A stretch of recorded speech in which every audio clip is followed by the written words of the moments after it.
ತಂದೆಗೆ ಬಹಳ ನೋವಿನಿಂದ ನನ್ನ ಮಗಳ ಸಾವು ಅಸಹಜಾಗಿದೆ.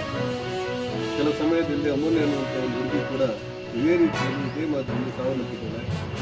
ಇವೆರಡು ಅಸಹಜವಾದ ಸಾವು. ಅದಕ್ಕೋಸ್ಕರ ಅದಕ್ಕೆ ಉನ್ನತ ಮಟ್ಟದ ತನಿಖೆ ಮಾಡಬೇಕು ಅನ್ನುವಂಥ ಒತ್ತಾಯವನ್ನು ಹುಟ್ಟುವವರು ಮಾಡಿದ್ದಾರೆ. ಆ ಹಿನ್ನೆಲೆಯಲ್ಲಿ ಏನೇನು ನಡೆದಿದೆ ಮತ್ತು ಏನೇನು ತನಿಖೆ ಮಾಡಿದ್ದಾರೆ ಅನ್ನೋದನ್ನು ಗಮನದಲ್ಲಿಟ್ಟುಕೊಂಡು ರಾಜ್ಯದ ಗೃಹ ಮಂತ್ರಿಗಳನ್ನು ಭೇಟಿ ಮಾಡಿ ಈ ತನಿಖೆಯನ್ನು ಗಟ್ಟಿಗೊಳಿಸಲಿಕ್ಕೆ ಮತ್ತು ಕ್ಷಮಿತಳ ಹೆತ್ತವಳಿಗೆ ಮತ್ತು ಅಮೂಲ್ಯ ಹೆತ್ತವಳಿಗೆ ನ್ಯಾಯ ಒದಗಿಸಲಿಕ್ಕೆ ನಾನು ಕೂಡ ಗೃಹ ಮಂತ್ರಿಗಳನ್ನು ಭೇಟಿ ಮಾಡಿ ಆಗ್ರಹ ಮಾಡ್ತೇನೆ ಅಂತ ಹೇಳಿದ್ದೆ. ಆ ಹಿನ್ನೆಲೆಯಲ್ಲಿ ತನಿಖೆ ಸ್ವರೂಪ ಹೇಗಿರಬೇಕು, ತನಿಖೆ ಯಾವ ರೀತಿ ಮಾಡಬೇಕು ಮತ್ತು ಎಂಥ ಅಧಿಕಾರಿಗಳನ್ನು ನೇಮಕ ಮಾಡಬೇಕು ಅನ್ನೋದ್ರ ಬಗ್ಗೆ ಒಂದೆರಡು ದಿವಸದೊಳಗೆ ನಾನು ನನ್ನ ಗೃಹ ಮಂತ್ರಿಗಳನ್ನು ಬೆಂಗಳೂರಿನಲ್ಲಿ ಭೇಟಿಯಾಗಿ ಕ್ಷಮಿತಳ ಹೆತ್ತವರಿಗೆ ನ್ಯಾಯ ಕೊಡುವಂಥ ಒಂದು ತನಿಖೆ ಮಾಡಬೇಕು ಅನ್ನುವಂಥ ಆಗ್ರಹವನ್ನು ಮಾಡ್ತೇನೆ. ಸರ್ಕಾರ ಮಾಡಿದಂಥ ತೀರ್ಮಾನಗಳು ನಮ್ಮ ಸರ್ಕಾರದಲ್ಲಿ ಆಗಿರ್ತಕ್ಕಂಥ ಅದಕ್ಕೆ ಅವರು ಚೇಂಜ್ ಮಾಡಬೇಕು. 1,800 ಕೋಟಿ ಕೊಡಬೇಕು ಒಂದೇ ಬಿಲ್ಡಿಂಗ್ ಇರ್ತಕ್ಕಂಥದ್ದಲ್ಲಿ ಅವರ ಅವತ್ತಾಗಿರ್ತಕ್ಕಂಥ ಕಂಡೀಷನ್ ಪ್ರಕಾರ ನಾವು 2024ಕ್ಕೆ ಪುನಃ ಅವರ ಸ್ಯಾಲ್ರಿಯನ್ನು ಪರಿಶೀಲನೆ ಮಾಡಬೇಕು. ಆಗಿಲ್ಲ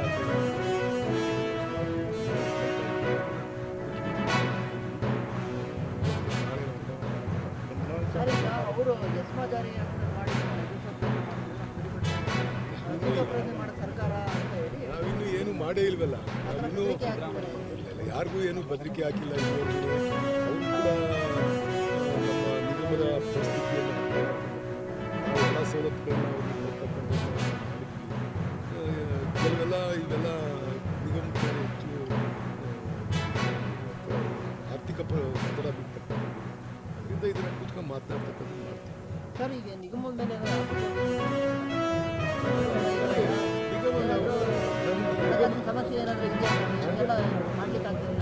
100% ನಿಗಮ ನಾವು ಲಾಸ್ ಆಗಿದೆ.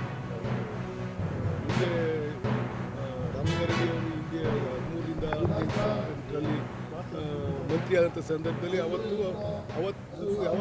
ಲಾಭದಲ್ಲಿತ್ತು. ಅವತ್ತು ಸುಮಾರು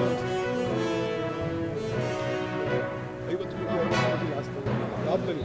ಈಗ ಲಾಸಲ್ಲಿದೆ ನಮ್ಮ ನಿಗಮ. ಅದರಿಂದ ನಾವು ನಿಗಮದಿಂದ ಮಾಡಲಿಕ್ಕೆ ಸಾಧ್ಯ ಆಗಿದೆ. ಶಕ್ತಿ ಯೋಜನೆಯಿಂದ ಕೊಡ್ತಾ ಇದೆ ಸರ್ಕಾರ, ಹಣ ಕೊಡ್ತಾ ಇದೆ. ಶಕ್ತಿ ಯೋಜನೆ ಬಂದಿದ್ದರಿಂದ ಒಂದು ಸ್ವಲ್ಪ ನಿಗಮ ಉಸಿರಾಡಲಾಗಿದೆ. ಅದನ್ನು ಬಿಟ್ಟು ಬೇರೆ ನಮಗೆ ಸ್ಪೇರ್ ಪಾರ್ಟ್ ಜಾಸ್ತಿ ಆಯಿತು, ನಾವು ರೇಟ್ ಜಾಸ್ತಿ ಮಾಡಿಲ್ಲ. ಡೀಸೆಲ್ ಜಾಸ್ತಿ ಆಯಿತು, ನಮಗೆ ರೇಟ್ ಜಾಸ್ತಿ ಮಾಡಿಲ್ಲ. ಈ 2011ರಲ್ಲಿ ನಾವು ಮಕ್ಕಳ ಪಾಸ್ ರಿವೈಸ್ ಮಾಡೋದು, ಅಲ್ಲಿಂದ ಇದುವರೆಗೂ ಮಾಡಿಲ್ಲ. ಈ ಥರದವೆಲ್ಲ ಕೆಲವು ನ್ಯೂನತೆಗಳಿದ್ದಾವೆ. ಅದು ಸರ್ಕಾರ ಭರಿಸಬೇಕಾಗಿದೆ. ಸರ್ಕಾರ ಮುಖ್ಯಮಂತ್ರಿಗಳು ತೀರ್ಮಾನ ಮಾಡ್ತಾರೆ.